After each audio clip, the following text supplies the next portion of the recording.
कितना बढ़िया अवसर है मन को भरने का बाहर की चीजों से, ज्योग्राफी से, साइंस से, इकोनॉमी से। काकचेष्टा बको ध्यानम अल्पाहारी स्वानिद्रा, यही तो विद्यार्थी के लक्षण बताए गए।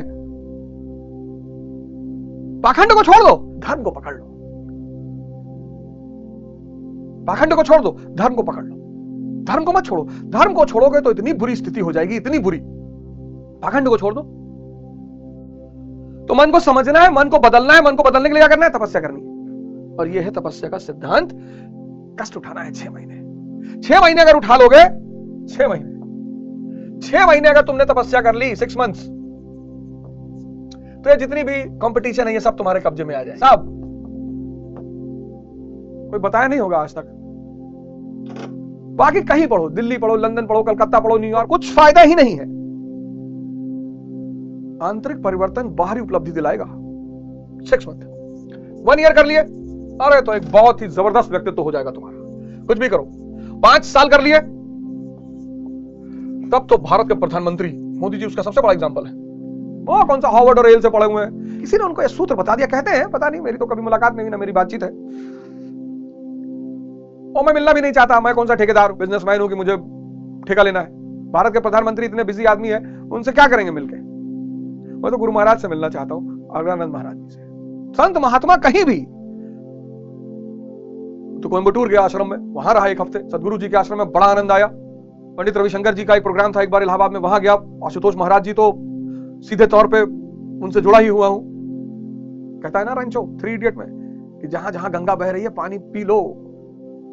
तो 5 साल कर लिया प्रधानमंत्री मोदी जी, उससे बड़ा एग्जाम्पल कोई है ही नहीं। बताओ किस स्कूल से पढ़े हैं, किस कॉलेज से पढ़े, कोई बात नहीं।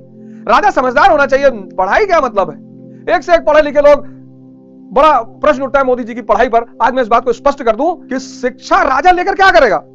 इतने सारे अधिकारी पढ़े लिखे उसके साथ है। किसी ने राजा से पूछ लिया इंग्लैंड की राजधानी, किसी आईएएस से बुलाया, जरा बताओ इनको, और किस लिए रखा है बताओ इनको, जरा दुबई करो, ये बताओ इंग्लैंड की राजधानी इसको। राजा की सबसे बड़ी चीज जो है वो है समझदारी।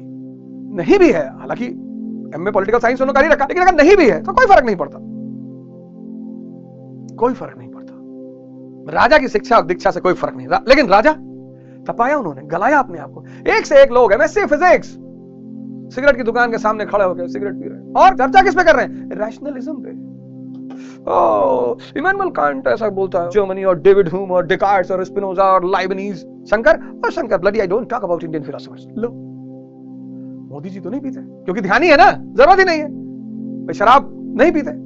आया था बिडैन, बेचारा जूस का ग्लास लिए खड़े होते, तो उसने बताया कि अगर आपके हाथ में लिकर नहीं है तो हाथ चेंज के उस पर फंसने लगे कि यार ये सब क्या समझा रहे हो फालतू का नियम हमको कि जूस इस हाथ में पकड़ने चाहिए, उस हाथ में। मेरी मर्जी में मैं किसी हाथ में पकड़ूंगा, भारत का प्रधानमंत्री हूं। सही किया, उस पर ट्रोल किया उनको कि मोदी जी फालतू में हंस रहे थे। अच्छा हंस रहे थे कि तुम बिडैन, तुम राष्ट्रपति के सिवा कुछ नहीं बन सकते जीवन में, और मैं भगवान बनने के रास्ते पर हूं। और एक बार व्यक्ति भगवान बनने के रास्ते पर, उसके लिए कौन सा नियम?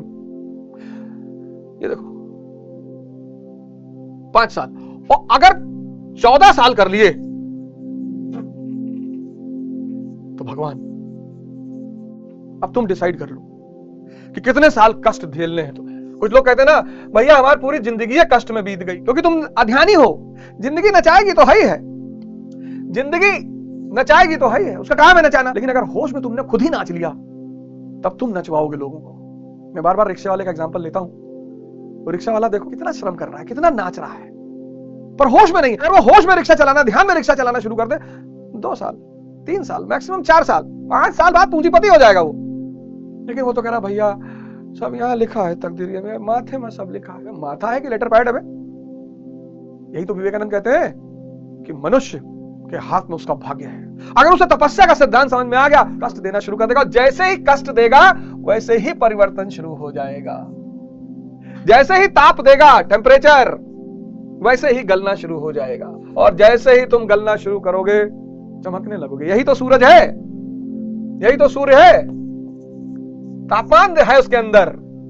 चंद्रमा मामा है। किसी ने कहा, किसी स्त्री ने कहा कि चंद्रमा हमारा देवर है, मामा है, शक्ति विहीन, दूसरे की रोशनी में चमक रहा है, इसलिए मामा है। फोटोसिंथेसिस नहीं कर सकता, चमक है, लेकिन फोटोसिंथेसिस, प्रकाश संश्लेषण, ये जो भोजन करते हो ना, ये सूर्य की वजह से करते हो। किसी की औकात है सूर्य से निगाह मिला ले, अखियां चली जाएगी। यहां लोग कभी रात भर बैठ के देखे, कोई कह रहा रोटी है, कोई कह रहा मेरी प्रेयसी का चेहरा है, सब दुखियारी लोग चंद्रमा को पकड़े हुए हैं। कोई नहीं कह रहा सूर्य सी महबूबा हो मेरी, ऐसा मैंने सोचा था। कह रहे हैं चंद्रमा सी मरी हुई महबूबा।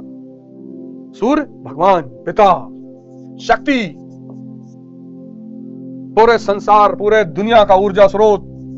अभी जाओ देखो खेतों में हरा हरा बाली लगी होगी, किसकी? गेहूं की हरी बाली। अभी जब सूर्य की किरणें पाएंगी तब प्रकाश संश्लेषण होगा, फोटोसिंथेसिस, क्लोरोफिल है ना उसमें, फिर ये हरी हरी बालियां गेहूं की पीली हो जाएंगी। तभी तो गाना बना था, मेरे देश की धरती सोना उगले उगले हीरे मोती। सोना यानी गेहूं और चावल, मोती यानी कपास, हीरा मतलब गन्ना। उसको जब पेरा जाता है तो शीरा निकलता है, शीरे से शराब बनती है। ऐसे गन्ने हीरे को जब तराशा जाता है तो उसकी कीमत बढ़ती है। पहले गाने ऐसे लिखे जाते थे, सूफी संत लिखते थे गाने। मेरे देश की धरती सोना उगले, ये क्या है? एग्रीकल्चर, कृषि नीति है भारत की। पहले गाना बनता था कि मेरा जूता है जापानी, ये पतलून इंग्लिशतानी, सर पे लाल टोपी, फिर भी दिल है हिंदुस्तानी। ये गाना नहीं है, ये भारत की फॉरेन पॉलिसी है, विदेश नीति है। टेक्नोलॉजी कहां से लाओगे? जापान से। जूता है जापानी, पतलून, इज्जत कौन बचा रहा है? ब्रिटेन धन दे रहा है। मेरा जूता है जापानी, ये पतलून इंग्लिशतानी, सर पे लाल टोपी रूसी। फॉरेन रिजर्व खत्म हो चुका है, ऊर्जा तुमको रूस दे रहा है, कुछ भी भारत का नहीं है दिल छोड़कर। ये विदेश नीति थी भारत की। अब तो गाने भगवान क्या बताएं। खैर, जलोगे तो चमकोगे, और कोई नियम नहीं है, और कोई नियम ही नहीं है, और कोई नियम ही नहीं है ही नहीं, है ही नहीं, है ही नहीं। जलोगे तो चमकोगे। देख लो, ये भी चमक रहा है दूसरे की रोशनी से। ये स्टार है, ये सैटेलाइट है, इसको स्टार नहीं कहते। जय हिंद, जय भारत।